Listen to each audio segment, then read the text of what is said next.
All right, so this game was one of the better games I played this year. It was also one of the games that I had, like the first game, I had a ton of work with these. And so I'm gonna call something out really quickly here. Obviously, this is a Russian-made company. I'm not gonna advertise that this is the stuff being used, and I'm not going to do a review on these for a long time, at least until all this crap blows over. While I don't believe the people behind this operation have anything to do with what is going on there or have anything to do with the political atmosphere and oligarchs of Russia, I'm not going to directly advertise a Russian product. Not only because of, obviously, my personal beliefs on it. I don't even know if you could send money to them in the first place because all the banks shut everything down in Russia in the first place. So I don't even know if you could send money to these people to actually buy anything. But I'm not going to ignore that I've been using this set and I bought this set. I obviously bought this set back in 2021 and I wanted to buy this set in 2020. Waited till 2021, bought it, and it was delivered in like December. Way before any of this happened. So I've been using these. So I'm not going to ignore that and take that out. I want to make that really clear. I will also be talking about my experiences on these at the beginning of videos like this because I think it's important in just the whole, like how I do content and how I do videos and how I talk about equipment, because it's my experiences with equipment and how it changes things. Like I said with this game, this was one of the first games where it was legitimate, like I had a ton of work on this stuff. And like the last one it was too, for when I played for my Blades of Steel team, but this one is where the two teams we're playing here are so different and skill-wise. My team, the Phantoms, are just nowhere near as good as like this Hellfish team. They're really good. And like comparatively, they're not really good for the Blades of Steel league, but they're really good for this league. And so I had a lot of shots and my team kind of gets overwhelmed. We happened to get like maybe 10 shots on net this game and we scored on like our first 2 or 3. And that gave us a lead. So I kind of got lucky. Now with these pads, the sliding on them, they had the plastic 3M film here. I'm going to do a video on that in the future. I took it off to test how this would work in like on ice and stuff to see how the normal weave is compared to the 3M tape. So I'm going to put it back on. I'll do a video on that probably coming soon. But what I wanted to say with these is like I played pretty well on this set and everything felt pretty good. There was a few moments of like a little bit of uncertainty, but I'm really confident to say there was that leg pad save that I slow-moed and reached out for. If I didn't have this stuff on it, it would have not, like I wouldn't have made that save. That's just how it is. And the other thing is, you do notice my leg fall out of the knee stack on that. It hasn't been a problem really with these pads. It's only on extreme desperation saves. It was on the right pad on that save. Like I said, only on extreme desperation saves and no issues whatsoever for the most part and everything like that. Now, you see me talking to the ref on this, and I don't like put subtitles or anything because I don't remember exactly what happened. This video was filmed in like December, or this was in November. So yeah, these pads were delivered before December. So they're so this was filmed in November. Now I'm talking to the ref because of that first goal. It should have been goalie interference. I can't move in my crease, regardless if my guy blocks around a route and they have to go into it. If my team doesn't push him into the crease and then I can't move in the crease, it's goalie interference. I slide over, foot hits his foot, I can't move, puck goes in. The ref said it was outside the crease when it happened. I'm not going to argue. I didn't know when it happened where I was because I would have to watch the tape, right? Because I'm not exactly sure where he is or where I am. I had a good idea that it was in the crease and it should have been goal interference. But there is zero reason to like yell at refs and really argue at refs. If I thought it was like, hey, I think that was goal interference. I think you missed it, whatever. Because one, they're probably not going to change their mind. And they really shouldn't change their mind based on arguments. And 2, it doesn't get you anything. So just don't do it. Just be nice to people. Like these refs are honestly doing us a favor regardless of what they're being paid to be here because it's a bigger league game at like 10 o'clock usually. And like they're helping us basically regardless of if they're getting paid. So don't be a dick to refs. Be nice to them. Just talk to them like normal people.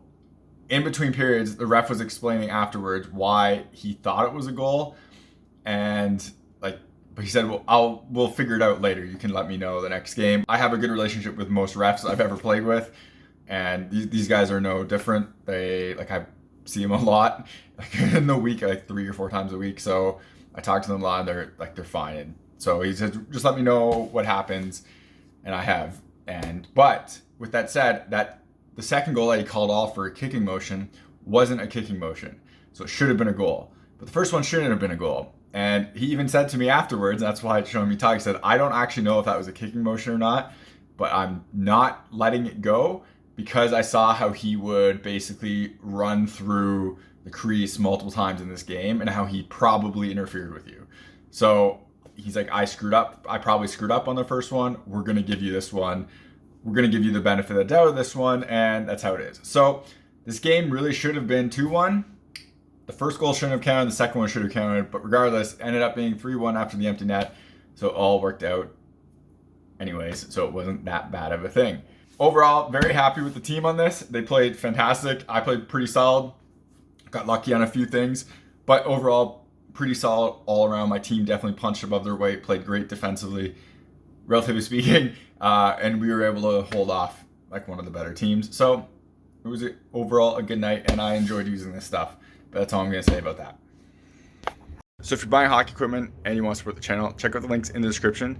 In the US, check out the links to Pure Hockey. In Canada, check out the links to Hockey Supremacy. If you click those links and make a purchase, I get a kickback from the sale. So anything that comes back from that comes right back into the channel so I can make more content and doing like real reviews and stuff. I got buy gear to do a lot of the tests for it, so that costs money and it would be greatly appreciated. Otherwise, if you want to support the channel without buying anything, check out links in the description to Patreon, buy me a coffee. Everything through there comes again back into the channel so I can make more content and doing real reviews.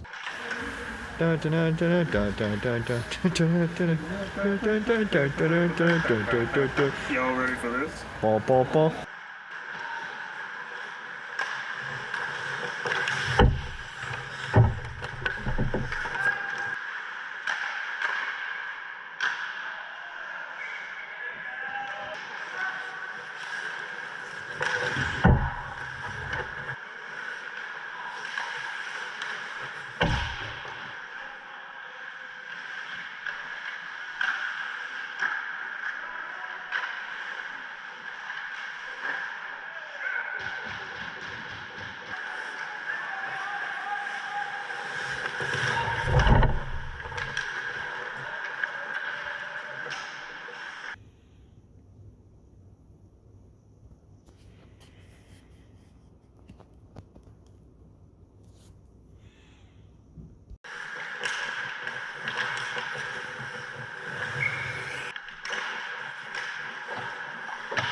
You're watching HockeyReviews.ca.